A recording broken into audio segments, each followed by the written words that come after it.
함께 만들어가는 방송 LBC 방송국입니다. Lecture and Broadcasting for Culture. 활수강자 강실에 오신 것을 환영합니다. 저는 LBC 아카데미 소장 임철웅입니다. 오늘은 지난 시간에 배우던 발표 강좌 구성하기 마저 하죠.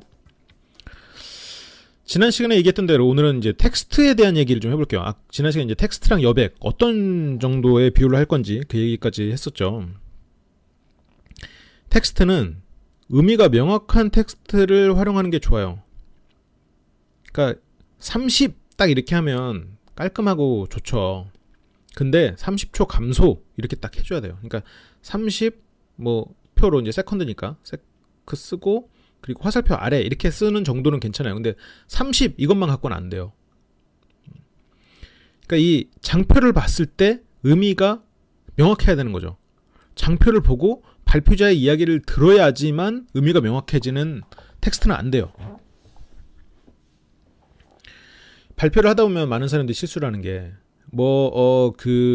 그리고 일단 말이죠. 이런 얘기를 많이 하는 불필요한 이런 것들이 자꾸 끼어드는 이유가 물론 평소 버릇일 수도 있고 리허설이 부족했기 때문일 수도 있는데 PT에 없는 내용을 말하기 때문이에요.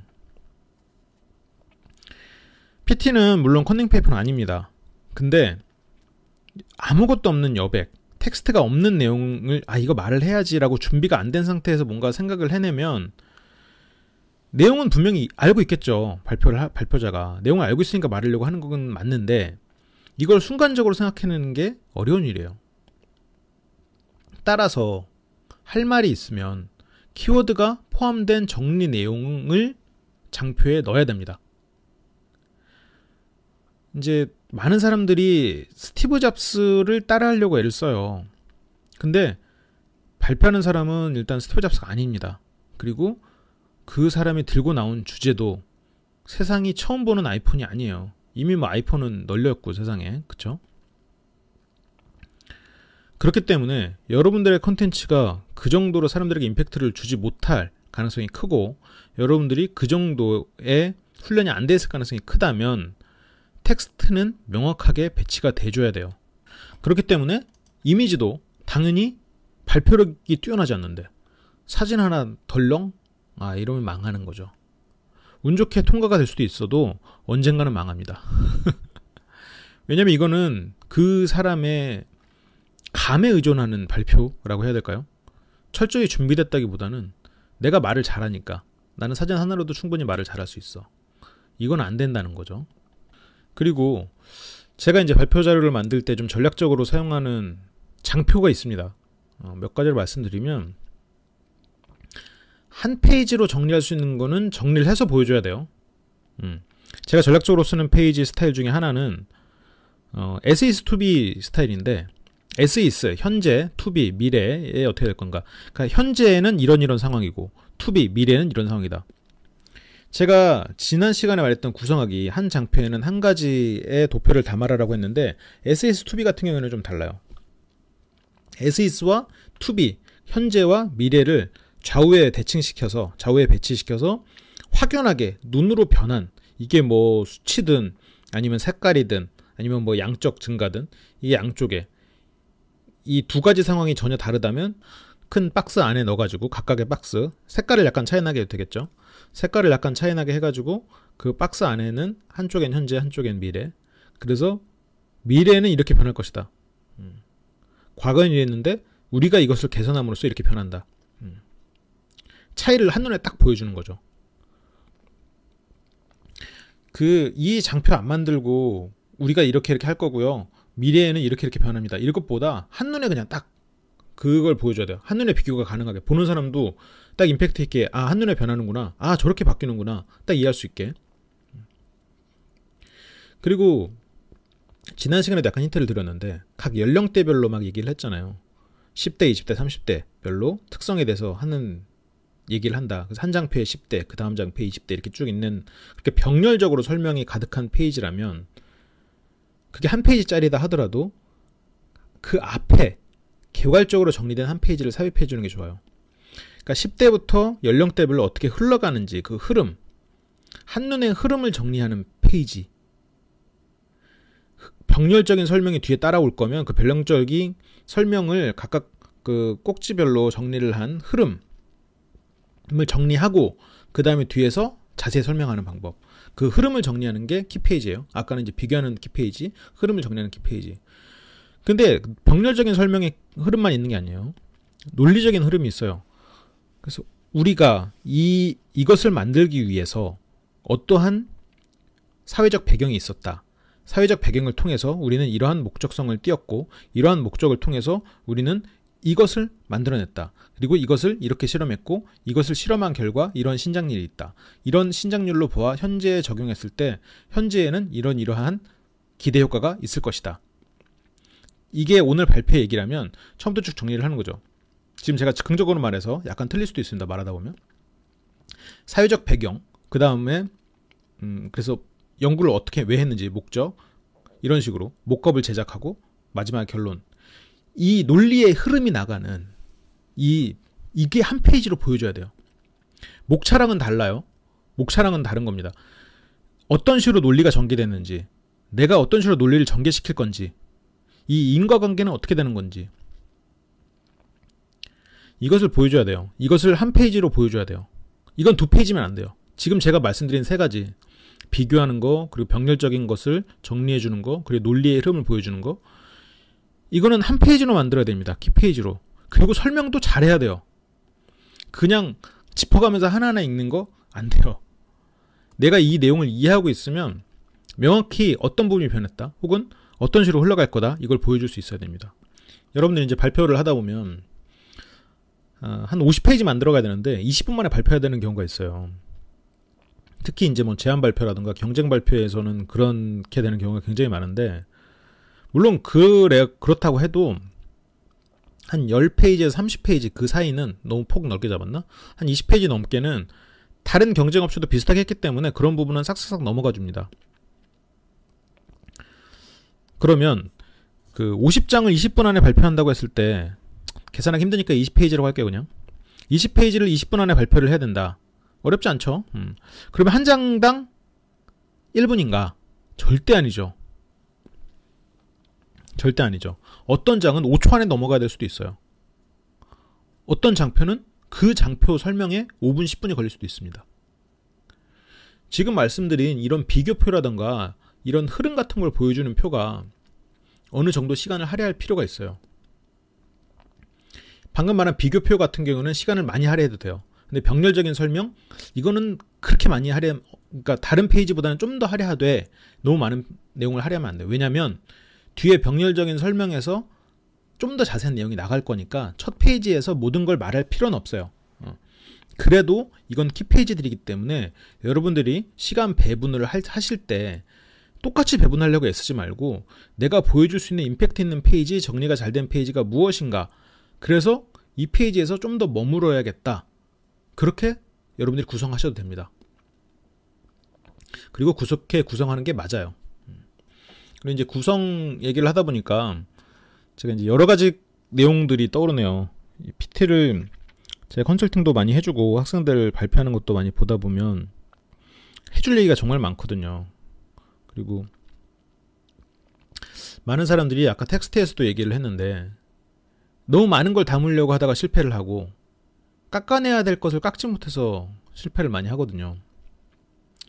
특히나 이제 문장 하나하나만 봐도 제가 장표로서 모든 걸 이해시켜라라고 했기 때문에 문장이 늘어지게 만들어 오는 거예요. 그건 절대 아니거든요. 문장을 짧게 잘라야 돼요. 그리고 문장 끝맺음도 확실히. 그리고 이게 만약 경쟁 발표라면 PT 전체의 끝맺음이 통일되어 있어야 돼요. 어떤 페이지에는 문장을 짧게 자른다 이렇게 돼 있고, 어떤 페이지에는 문장을 짧게 자름 그렇게 돼 있고, 어떤 페이지에는 짧은 문장 뭐 이렇게 돼 있고, 이렇게 되면 안 된다는 거죠. 그러니까 도표 안에는 짧은 문장 이렇게 돼 있고 문장에는 문장을 짧게 자른다 이렇게 돼 있는 건 괜찮아요. 근데 그 텍스트들이 그렇게 중구난방으로 돼 있으면 안 되죠. 레벨이 달라지는 거잖아요. 그런 레벨도 통일시켜야 돼요. 문장 끝맺음을 확실히 동일하게 그런 식으로 정리를 해줘야 되죠. 그것도 이제 구성의 한 방법이죠. 그러면 도표 얘기해봅시다. 도표. 이건 도형으로 이제 말을 하는 도식이랑은 조금 다르지만, 도표 뭐가 있을까요? 많이 쓰는 도표, 스마트 아트. 파워포인트에는 스마트 아트 있는데 가성비가 제일 좋은 게 스마트 아트예요. 그냥 클릭하면 여러 가지 나오잖아요. 거기다가 때려 넣는 거죠. 저 같은 경우에는 이제 중요한 발표나 이런 때 쓰기 위해서 도형들을 정리해 놨었어요. 예전에 이제 경쟁 발표도 많고 할 때는 거기서 갖다가 쓰는 거죠. 저만의 스마트 아트가 있었거든요. 뭐 지금은 없으니까 달라고 그러지 마세요. 근데 그런 게 없으면 일단 스마트 아트로 시작을 하시면 됩니다. 그 다음에 조금 더 욕심을 내면 일러스트나 아니면 다른 그 그림판이 아니죠. 그림 프로그램을 통해서 만들어내면 되고요. 아니면 다른 데서 좀 조금씩 가져와도 되겠죠. 좋은 PT의 프레임을 내 것으로 만드는 것. 근데 이 프레임이 굉장히 중요해요. 이게 도식화의 어떻게 보면 출발일 수도 있습니다.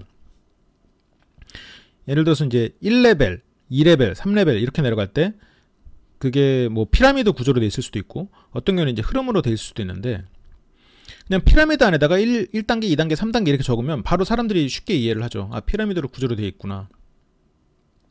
흐름도 밥 먹고 물 마시고 그 다음에 씻는다 이렇게 세 가지가 돼 있을 때 이제 그 사이사이에 화살표가 그어져 있으면 아 이게 시간의 흐름이구나, 아 이게 인과관계구나, 아니면 뭐 이게 순서대로 이것부터 해야 되는구나, 그런 것들을 눈으로 볼 수가 있잖아요. 그런 것들이 실은 이제 프레임이죠. 내가 하고자 하는 말이 이미 프레임이 있고 거기다 맞춰 놓는 것. 아, 사람이 하고자 하는 말이 얼마나 다양한데 그런 프레임으로 다 합니까? 그 프레임 이외에 하고자 하는 말이 있으면 만드시면 됩니다. 근데 어느 정도 틀에 맞춰서 이야기를 바꾸면 돼요. 제가 순간 정리 말하기에서 여러분들 가르쳐 드렸던 것처럼 세 가지라고 틀을 정해 놓으니까 오히려 활용도가 굉장히 높아지잖아요. 이 틀도 기본적으로 있는 것을 통해서 우리가 어떻게 정리할지를 생각하면 이야기가 더 구성이 잘 돼요. 막연하게 쭉 늘어진 이야기보다 그 틀에 맞추려고 정리를 하다 보면 이야기가 더 깔끔해진다는 거예요. 상당히 아이러니한 부분이 있죠. 근데 실제로 그렇습니다. 그리고 스마트 아트만이 아니고 실제로 경영학이나 이런 쪽 툴을 보면 굉장히 다양한 프레임들이 있어요. PC본이나 뭐 다이어그램. 그래 우리가 많이 쓰는 벤 다이어그램도 어떻게 보면 이런 프레임이죠. 하나의. 눈으로 바로 보이잖아요. 이 영역, 이 영역, 그리고 겹친 부분이 있네. 원으로 이제 표현이 돼 있죠. 이런 식으로 이제 그 프레임을 활용해서 보여주는 것. 누가 요즘 벤 다이어그램 써요? 요즘 다 씁니다. 예전에 쓰던 거 지금도 다 써요. 그런 프레임 같은 거 과거에 썼다고 지금 안 쓰는 거 없어요. 그 틀은 촌스러운 게 없습니다. 근데 그 틀에 여러분들이 촌스럽게 만들 수는 있겠죠. 하지만 우리는 이 강의를 들었으니까 그렇게 촌스럽게 만들 일은 없습니다. 그 틀을 그 틀을 이용하는 이유는 우리가 내용을 시각화해서 보여주기 위한 방법, 그것만 기억하고 있으면 충분히 좋은 결과물 나올 거고, 그리고 이런 프레임을 잘 활용해야 된다. 그리고 차트 얘기해야 돼. 차트는 심플한 게 좋아요. 근데 이 심플하게 만드는 게 실은 귀찮은 일이에요. 예를 들어서 1995년부터 2016년까지 교통사고를 표로 쭉 만든다. 사망사고, 중상사고, 경상사고, 사망자수, 경상자수, 뭐 부상자수 해가지고 그 엑셀로 그리면 엄청 복잡해지겠죠. 그거를 화면에다가 띡 띄워놓고 1900 이때부터 이렇습니다. 그 그래프가 벌써 선이 아까 말한 것만 해도 6개에다가 거기다가 뭐 경제적 비용 하면 또 하나 추가되고 연도별로 해서 20년간 그게 눈에 들어오겠습니까? 당연히 안 들어오죠. 시간이 없으면 엑셀로 만들어서 그거라도 붙여 넣어서 말로 잘 설명하면 돼요. 뭐 가성비로 따지면 그래도 좋을 수도 있겠군요. 근데 PT를 좋은 결과를 만들어낼 수 있는 좋은 PT를 만들기 위해서는 그렇게 하면 안 되겠죠. 설명되지 않는 항목. 내가 보여주고자 하는 게 최근 20년에 뭐 사망사고 감소 추세면 5년 단위로 밑에를 끊어도 돼요. 그리고 큼직큼직하게. 그러니까 이런 거는 엑셀에 있는 그래프 그냥 갖다 퍼오면 안 돼요. 그럴 목적이라면. 다시 그려야 돼요. 선으로 해가지고. 다시 그릴 때 엑셀에 있는 그래프 기울기 같은 거 잘 생각해서 거의 똑같이 만들어야 되고요. 점 같은 거 확실하게. 아니면 그 20년간의 점을 다 찍고 싶으면 중간중간에라도 이제 큼직큼직하게 이런 식으로 보여주고자 하는 거, 설명하지 않는 거. 내가 이 도표를 붙여놓고 읽어보세요. 1980년도에는 몇 명이었고 1981년도에는 몇 명이었습니다. 1982년도에는 몇 명이었습니다. 그것도 심지어 뭐 사망자 수 몇 명이었습니다. 중상자 몇 명이었어요. 하나하나 읽을 거 아니잖아요. 내가 그걸 보고 뭘 읽는지를 보세요. 내가 뭘 읽는지를 보고 안 읽는 거는 과감하게 제외시켜야 됩니다. 이거 도표 이거 다 필요한데요? 라고 하는 사람들 있어요. 이거 다 필요한데요? 그래서 발표시켜보면 다 안 읽어요. 다 읽지도 않아. 그럼 뭐야? 자기는 읽지도 않고 넘어가놓고 지금 보는 사람한테 그거 보고 읽으라는 겁니까? 안 돼요. 그렇게 필요한 거는 발표 자료에 넣는 게 아니라 발표 자료 뒤에 부록으로 해서 배포 자료로 나눠주는 겁니다. 발표장에 띄어있는 그 도표는 발표자의 이야기와 함께 그 순간에 읽을 수 있어야 돼요. 그러면 본인이 말로 해주지도 않으면서 그래프에 있으면 그러면 다른 사람들이 그래프 읽는 동안 잠깐 멈춰 있을 거예요? 그래프 읽어보세요 하고 가만히 있을 거예요? 그건 마찬가지잖아요. 근데 그것보다 무례하게 읽으라고 띄워놓고 읽을 시간도 안 줘. 그건 더 무례한 거죠. 발표 PT를 띄워놓고 멍하니 있는 것 이상하죠. 근데 띄워놓고 읽어주지 않고 넘어가. 이것도 이상한 거예요. 그렇기 때문에 과감하게 쳐내는 거. 물론 아까울 수 있습니다. 그래도 과감하게. 그게 뭘 쳐내야 됩니까? 읽어보세요. 직접. 어떻게 발표할 건데요? 발표 한번 해보세요. 그렇게 하면 명확해져요. 이렇게 말할 건데요? 그럼 그거 말고 다 빼버리세요. 그것만 딱 강조해서 놓으면 됩니다. 여러분들 스스로 그렇게 생각하면 돼요. 그럼 이거 괜히 넣었네? 이렇게 생각되는 발표가 분명히 있을 겁니다. 이렇게 프레임, 차트 이런 것들을 이제 좀 심플하게 하시고 프레임 잘 활용하시고 프레임 같은 경우는 이제 경영학 쪽에 있는 보고 툴이라고 해야 되나? 그런 툴들 보시면 좋은 것들 진짜 많아요. 수학 분석 같은 경우도 일종의 프레임이죠. 수학 분석. 요즘에 마이클 포터의 5포스 이론이라던가 뭐 그런 것들 다양한 것들 많아요. 다 정리하기 좋은 툴들이니까 그런 것들 한번 활용을 해보시고 언제 한번 그런 툴 같은 거 한번 정리해서 말씀드려도 재밌겠네요. 실제로 실생활에서 이용할 수 있는 것도 굉장히 많거든요. 그리고 이제 텍스트보다는 당연히 프레임, 차트 아니면 뭐 이런 도식화하는 거가 훨씬 더 낫겠죠. 이제 뭐 더 이상 강조하지 않아도 될 거라고 생각해요. 뭐 워낙 중요한 것들이니까. 근데 표와 도식 요령 중에 하나가 저 같은 경우에는 자주 쓰지는 않는데 가끔 쓰는 게 색으로 의미를 구분하는 경우가 있어요. 색으로 의미를 구분해서 처음에 전체를 다 정리했을 때 예를 들어서 연령대별로 한 표에 보여줬잖아요. 그럼 각 연령대별로에 맞는 색깔을 배치시켜 놓고 그 다음 페이지에 그 색깔을 연령대 제목에 배치를 시키는 거예요. 그런 식으로. 아니면 과거와 현재를 배치시켰을 때 과거의 기술과 현재의 기술의 텍스트 색을 구분해 놓는 거죠. 그래서 과거 이야기 나올 때는 그 색깔로 계속 하고 현재 이야기 나올 때는 계속 그 색깔로. 사람들한테 처음에 이렇게 색깔에 대해서 언급을 해도 되고 언급을 하지 않아도 사람들이 자연스럽게 저 색깔은 저런 의미구나. 그렇게 이제 사람들한테 알려주는 거죠. 저 같은 이제 그런 식으로 구분하는 경우도 있어요. 이제 워낙 그 다양하고 복잡한 경우에는 그런 식으로 이제 심플하게 만들면서 조금 더 설명력을 높이는 경우죠. 근데 이 색깔로 구분하는 거는 조금 위험할 수 있어요. 왜냐면 PT 자체가 굉장히 이제 산만해질 수가 있거든요. 아티스틱하지가 않아질 거죠. 아티스틱한 느낌이 좀 없어질 수 있어요. 좀 산만해지고 전체적으로 좀 지저분해지는. 근데 이게 사람들에게 이해도를 돕는 전략적인 방법 중에 하나일 수 있다라는 거죠. 근데 이런 방법을 쓰는 사람은 실제로 많지 않아요. 그리고 이런 방법을 사람들이 많이 안 쓰기 때문에 효율적으로 쓰는 방법에 대해서도 잘 모르는 경우가 많고, 그래서 이걸 내가 해봤을 때 이건 좀 지저분해지는 데라는 느낌이 들 수가 있어요. 그러니까 가급적이면 안 하되 그 한 두색 아니면 세 가지 색 그 정도로 해서 이제 뭔가 그 한 의미의 색을 부여해서 그 색을 유지하면서 PT를 만드는 것도 좋은 방법일 수 있다라고 말씀드립니다. 제가 이 말씀 드리는 게 좀 조심스러운 게 제가 여러분들이 만든 PT를 보면서 이건 이렇게 색을 아까 이건 색이 산만하고 이건 색을 이렇게 좀 풍부하게 해도 될 것 같아요. 이 색을 유지해 주세요. 이렇게 말씀드릴 수가 있는데 이거는 내가 보지 않고 여러분들한테 색으로 의미를 구분하세요 이렇게 했을 때 결과물이 지저분해질 수가 있거든요. 그래서 내가 해라 라고 말씀을 못 드려요. 그렇기 때문에 여러분들이 잘 요령 있게 하시고, 그리고 제가 아까 수학 분석 얘기를 했는데 그 수학 분석이나 이런 툴들 가지고 만들 때, 특히 이제 수학 분석 같은 경우에 많은 사람들이 실수를 하는 게, 수학 분석에 4칸이 있잖아요. 뭐 정확히는 이제 8칸이 있는 거나 마찬가지인데, S, W, O, T 이 각각 4칸에 빈칸을 채우라고 있는 게 아니에요. 강점과 약점, 이런 기회, 그리고 이런 외부적인 위협, 이런 것들이 어떤 것이 있는지를 넣는 게 우선이죠. 이게 빈칸 채우기인데 그 다음에 나와줘야 되는 게, 그래서 뭐 이게 나와줘야 되거든요.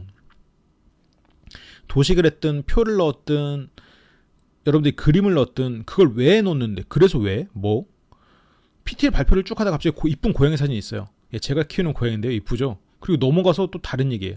안 돼요. 수학 분석도 뜬금없는 거예요. 그 수학 분석, 수학의 빈칸만 채우고 넘어가면, 우리가 강점이 이거고 약점이 이거기 때문에 우리는 이런 전략을 해야 된다. 마케팅 전략이 나오든가, 우리가 강점이 우리가 강점 같은 경우는 SNS나 이런 쪽으로 홍보가 빠르고, 단점 같은 경우는 인력이 부족하다. 그렇기 때문에 우리가 부족한 인력을 SNS나 이런 걸로 좀 더 효율적으로 어떻게 바꾼다. 뭐 이런 식의 전략이 나와줘야 돼요.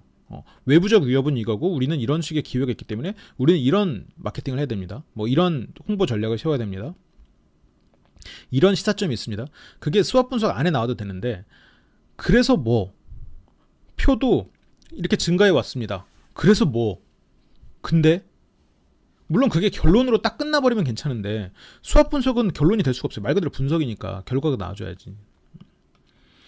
그래서 무슨 혜택이 있는데, 그래서 무슨 장점이 있어, 그래서 뭐 듣는 사람들이 그걸 보고 행동할 수 있게, 변화할 수 있게, 아니면 생각이라도 바뀔 수 있게 만들어주는 게 발표의 목적이잖아요.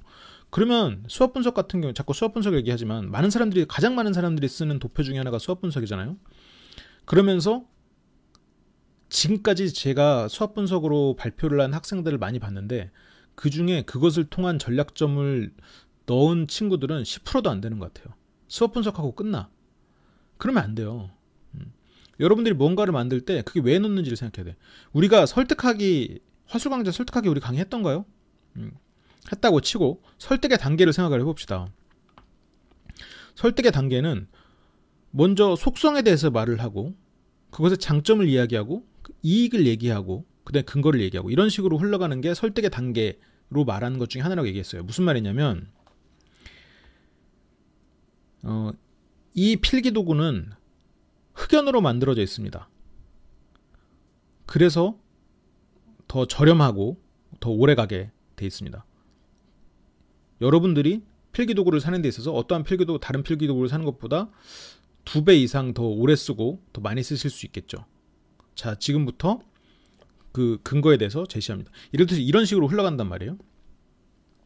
근데 많은 사람들이 기능에서 끝나요. 그냥 흑연으로 돼 있습니다 하고 끝나. 아니면 좀 더 하는 사람들이 장점까지 얘기해요. 근데 장점, 그래서 니들이 이걸 얻을 수 있어요, 이게 나와줘야 되거든요. 수학 분석, 그래 우리 장점 약점 알았어, 분석해줘서 고마운데 그래서 어떡하라고, 그래서 어쩌라고, 이게 나와줘야 됩니다. 발표를 구성할 때 이게 굉장히 중요해요. 사람들을 움직이느냐 못 움직이느냐의 차이거든요. 그래서 내 발표가 너무 뜬금없게 구성되어 있는 건 아닌가, 이런 설득력을 가지고 있는 건가 라는 생각을 하셔야 돼요. 그러면 이제 마지막으로 이제 2가지만 더 말씀을 드리고 마칠 텐데, 그 2가지 중에 하나는 이제 퇴고를 어떻게 할 거냐. 내가 이제 많이 만들었어요. 장표를 잘 만들었어. 뺄 거 다 뺐어. 그래도 퇴고를 해야죠. 먼저 제목부터 봅시다. 제목은 내용을 정리하거나 예고하는 그런 제목. 내용이 어느 정도 예고가 돼 있어야겠죠. 무엇을 어떻게 할 것인가.